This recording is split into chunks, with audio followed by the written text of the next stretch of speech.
বিশ্বকাপের মতো বড় মঞ্চে নামার আগে যদি কোনো দলের সবচেয়ে বড় দুশ্চিন্তার জায়গাটাই হঠাৎ করে সবচেয়ে বড় শক্তিতে পরিণত হয়ে যায় তাহলে কেমন হবে? কয়েক মাস আগেও অনেকে মনে করছিলেন 2026 বিশ্বকাপে আর্জেন্টিনার সবচেয়ে দুর্বল দিক হবে রক্ষণভাগ।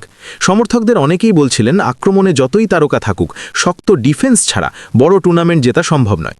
কিন্তু সময়ের সাথে সাথে দৃশ্যপট বদলে দিয়েছেন একজন মানুষ, লিওনেল স্কালোনি। চুপিসারে কোনো বাড়তি ঘোষণা ছাড়াই তিনি গড়ে তুলেছেন এমন এক রক্ষণ দুর্গ যা এখন বিশ্ব ফুটবলের অন্যতম শক্তিশালী ডিফেন্স হিসাবে আলোচনায় উঠে আসছে। আর এই পরিবর্তনের ফলে এখন উল্টো সমস্যায় পড়েছেন আর্জেন্টাইন কোচ, কারণ এত ডিফেন্ডারের ভিড়ে কাকে রেখে কাকে খেলাবেন সেটাই হয়ে দাঁড়িয়েছে সবচেয়ে বড় প্রশ্ন। ঘটনাটা শুরু হয় 2026 বিশ্বকাপ বাছাই পর্বের সময়।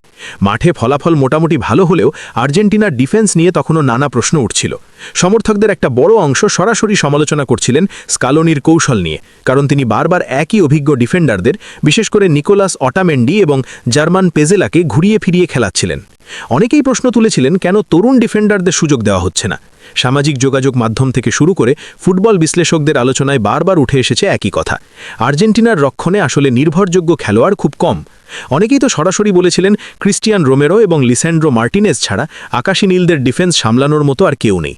কিন্তু সমালোচনা যতই হোক, স্কালোনি কখনোই সেগুলোকে প্রকাশ্যে গুরুত্ব দেননি, বরং নিজের পরিকল্পনা নিয়ে নীরবে কাজ করে গেছেন।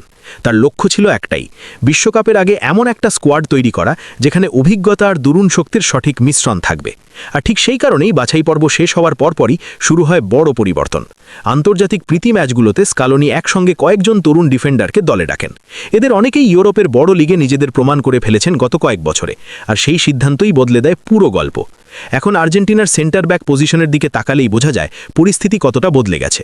প্রথমেই আছেন দলের সবচেয়ে বড় ভরসা, টটেনহামের অধিনায়ক ক্রিস্টিয়ান রোমেরো। আগ্রাসী ট্যাকল, নিখুঁত পজিশনিং আর নেতৃত্বের গুণে তিনি ইতিমধ্যেই আর্জেন্টিনার ডিফেন্সের মূল স্তম্ভ হয়ে উঠেছেন। তার পাশে সমান গুরুত্বপূর্ণ আরেক নাম, লিস্যান্ড্রো মার্টিনেজ। বল নিয়ে খেলা, পাসিং এবং ডিফেন্স থেকে আক্রমণ গড়ার ক্ষমতার কারণে তিনি আধুনিক ফুটবলের এক আদর্শ সেন্টার ব্যাক। তবে শুধু এই দুজনেই নয়, স্কালোনির হাতে এখন রয়েছে আরও বেশ কিছু শক্তিশালী বিকল্প। ইংলিশ প্রিমিয়ার লিগে দারুণ পারফর্ম করে আলোচনায় উঠে এসেছেন মার্কোস সেনেসি। বোর্নমাউথের হয়ে ধারাবাহিক পারফরমেন্স তাকে লিগের অন্যতম নির্ভরযোগ্য ডিফেন্ডারে পরিণত করেছে। একইভাবে ফ্রান্সে অসাধারণ ফুটবল খেলছেন লিওনার্দো ব্যালার্দি। শুধু ভালো খেলাই নয়, ফরাসি ক্লাব অলিম্পিক মার্সের অধিনায়ক হিসাবেও নেতৃত্ব দিচ্ছেন তিনি। এছাড়াও আর্জেন্টিনার ঘরোয়া লিগ থেকে উঠে আসা তরুণ প্রতিভা লাউতারো রিভেরো ইতিমধ্যেই আলোচনায় রয়েছেন। রিভার প্লেটের জার্সিতে তার ধারাবাহিক পারফরমেন্স অনেক বিশেষজ্ঞকেই বিশ্বাস করিয়েছে যে ভবিষ্যতে তিনি আর্জেন্টিনার ডিফেন্সের গুরুত্বপূর্ণ অংশ হয়ে উঠবেন। অন্যদিকে অভিজ্ঞতার জায়গায় এখনও গুরুত্বপূর্ণ ভূমিকা রাখছেন নিকোলাস অটামেন্ডি। বয়স বেড়েছে, গতি আগের মতো নেই, তবুও পর্তুগালের ক্লাব এসএল বেনফিকার হয়ে তিনি এখনও দারুণ পারফর্ম করছেন।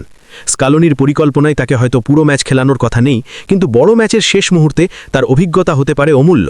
বিশেষ করে নকআউট পর্বে যখন চাপ তুঙ্গে থাকে, তখন অটামেন্ডির মতো অভিজ্ঞ ডিফেন্ডার দলের জন্য হয়ে উঠতে পারেন তুরুপের তাস।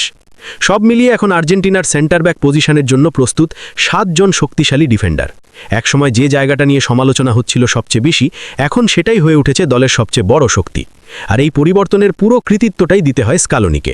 তিনি দেখিয়ে দিয়েছেন ধৈর্য আর পরিকল্পনা থাকলে দুর্বলতাকেও শক্তিতে পরিণত করা যায়। তবে গল্প এখানেই শেষ নয়।